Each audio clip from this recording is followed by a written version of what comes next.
নজরবন্দি। এই শাড়িগুলো কোথা থেকে এলো গিন্নি? কিনে আনলাম। কত পড়লো? বেশি না। বেশি নাটা কত শুনি না। বলছি শোনো না, আর 2 মাস পরেই তো তুলির বিয়ে, তার 1 মাস পরেই আবার রিন্টুর বিয়ে। তা বাপের বাড়ির তরফে দুটো বিয়ে বাড়ি আছে, সেখানে একটু ভালো শাড়ি না পরলে চলে নাকি? তোমার মানটা কোথায় থাকবে বলো? আলমারি ভর্তি ভালো ভালো শাড়ি আছে তো কত, আবার কেনার কোনো দরকার ছিল কি খুব? ওগুলোকে ভালো শাড়ি বলে না। তোমার মা বেঁচে থাকতে আমার ভালো শাড়ি কিনতে দিতেন নাকি? একটু ভালো শাড়ি কিনলেই তো ওনার চোখটা তো। আমার মাকে শুধু শুধু টেনে আনছো কেন? টানবো না? বেঁচে থাকতে তিনি হিটলারগিরি ফলাতেন আমার ওপর, এখন আবার তুমি শুরু করেছো দেখছি। হিটলারগিরির কি দেখলে শুনি? আমি তো শুধু জিজ্ঞেস করছি শাড়িগুলোর দাম কত। থাক, তোমাকে বলতে হবে না, আমি নিজেই দেখে নিচ্ছি। রিসিট কোথায়? এই তো। এই না না, রিসিট দেখবে না। এ কি? 12,000! ও মা গো, তুলে নাও গো। এই মহিলা আমায় দেউলিয়া করে ছাড়বে। ঢং যত। আমার দিদি আরও কত দামি দামি শাড়ি পরে জানো সেটা? তোমার জামাইবাবুর খুশির পয়সায় সে তিনি পরতেই পারে, কিন্তু আমার তো আর ওরকম কোনো উপরিপ্রাপ্তি হয় না। গোটা আলমারিতে তোমার কতগুলো শাড়ি পরে আছে, গুনে দেখেছো কোনো দিন? এখন তো আবার বাড়িতে দিনের বেলায়ও রাতের ওই ঝলম ছম্পা পোশাকগুলোকে পরে থাকো, সেখানে আরও 2খানা শাড়ি কেনার কি কোনো প্রয়োজন ছিল? দেখো, মেয়েরা কি পড়বে না পড়বে সেটা সম্পূর্ণ মেয়েদের ব্যাপার। আমার স্বাধীনতায় একদম হস্তক্ষেপ করতে আসবে না। তুমি আমার পকেটে এরকম হেবিসেবি হস্তক্ষেপ বন্ধ করলে আমিও কিছু বলবো না। এমন করে বললে আমায়? আজ আমার নিজের রোজগার থাকলে কথা বলতে পারতে না নিশ্চয়ই। অপচয়টা সবসময়ই অপচয়, সে রোজগার যারই হোক না কেন। তুমি কিন্তু আমাকে ইনসাল্ট করছো এবার। যা বাবা, ইনসাল্টের কি হলো? আমি কিন্তু বাবার বাড়ি চলে যাব। এখন তোমার মাও নেই যে আমাকে ধমকে আটকে দেবে। কথাটা বলেই মুখ টিপে হাসলো অঞ্জনা। সে জানে তার ভালো মানুষ বরটাকে ভয় দেখানোর জন্য বাপের বাড়ি যাওয়ার দরকার নেই, শুধু এক রাত অন্য ঘরে থাকলেই হলো। কাল সকালে সুরসুর করে এসে ক্ষমা চাইবে, আর শাড়ির ব্যাপারটা নিয়েও আর কিছু বলবে না। তার হিটলার শাশুড়ি মাও নেই যে তাকে ধমকে থামিয়ে দেবেন। কি আনন্দ! শাশুড়ি মা অবর্তমানে এখন অঞ্জনাই তো রাজা, তুরি রানী।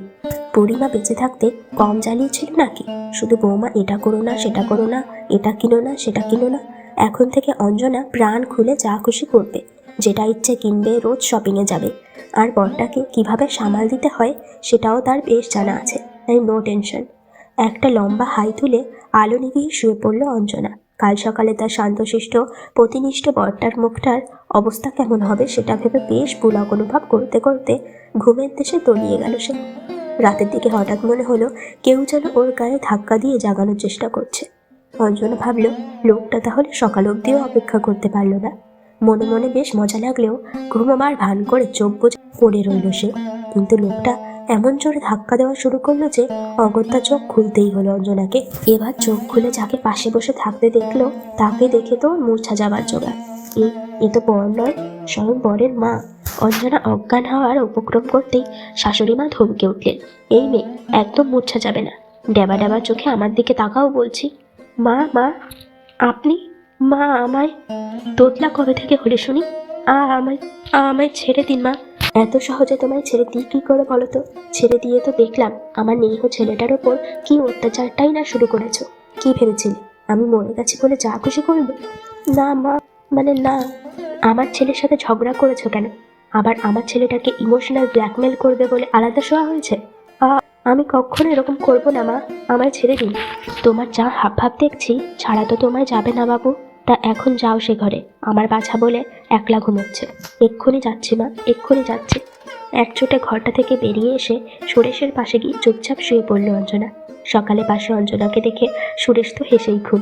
নানা রকমভাবে লেগ পুলিং করতে লাগলো অঞ্জনার, কিন্তু অঞ্জনা সুরেশের ওপর রাগ করতে গিয়েও চেপে গেল। বলে তো যায় না, শাশুড়ি মা এক্ষুনি হয়তো এসে ঘাটটা মটকে দেবেন। তিনি তো বলেইছেন অঞ্জনাকে তিনি ছাড়বেন না। বছর 2 পরের কথা, আজ অঞ্জনার মেয়ে দিদির 2য় জন্মদিন। সকাল হতেই সুরেশ মেয়েকে নিয়ে এলো তার মায়ের ঘরে। পেছন পেছন এলো অঞ্জনা। এরপর 3জনে মিলে সুরেশের মায়ের ছবির সামনে দাঁড়িয়ে প্রণাম করলো। সেই রাতের পর থেকে অঞ্জনা পারতপক্ষে এই ঘরটাকে এড়িয়ে চলে। যদিও সুরেশ বলেছে সেদিন পুরোটাই অঞ্জনার স্বপ্ন ছিল, তাও সেদিনের পরেও অঞ্জনার প্রায়ই মনে হতো শাশুড়িমা যেন গোপনে নজর রাখছেন ওর উপর। সুরেশ আরও ব্যাখ্যা দিয়ে বলেছিল প্রেগনেন্সির টাইমে এরকম মুড সুইং হ্যালুসিনেশন হয়েই থাকে। সুরেশের কথাটা অবশ্য একেবারে ফেলে দেওয়া যায় না, কেননা দিদির জন্মের পর ওই রকম অনুভূতি হওয়া সম্পূর্ণ বন্ধ হয়ে যায়। কিন্তু তাও অঞ্জনা নিতান্ত প্রয়োজন না পড়লে এই ঘরটায় এখনো ঢোকে না। আজ অবশ্য শাশুড়ি মার ছবিটার দিকে তাকিয়ে অঞ্জনার মনে হলো মিছে মিছেই সে ভয় পায়। যে চলে গেছে সে কি আর ফিরে আসে কখনো? নিজের মনেই হেসে ঘর থেকে বেরোতে গেল অঞ্জনা। দিদি পেছন থেকে টেনে ধরলো ওর ম্যাক্সি। অঞ্জনা মাথাটা ফিরিয়ে বলল, ছাড়ো মা, অনেক কাজ পড়ে আছে আমার। ছোট্ট দিদি মুখটা গম্ভীর করে বলে উঠল, তোমার যা হাবভাব দেখছি, ছাড়াতে তোমায় যাবে না বাপু। তা এখন যাও রান্নাঘরে, পায়েসটা আনো আমার জন্য। মেয়ের কথা বলার ধরন দেখে চমকে উঠল অঞ্জনা। যে যায় সে কি আর সত্যিই ফিরে আসে না?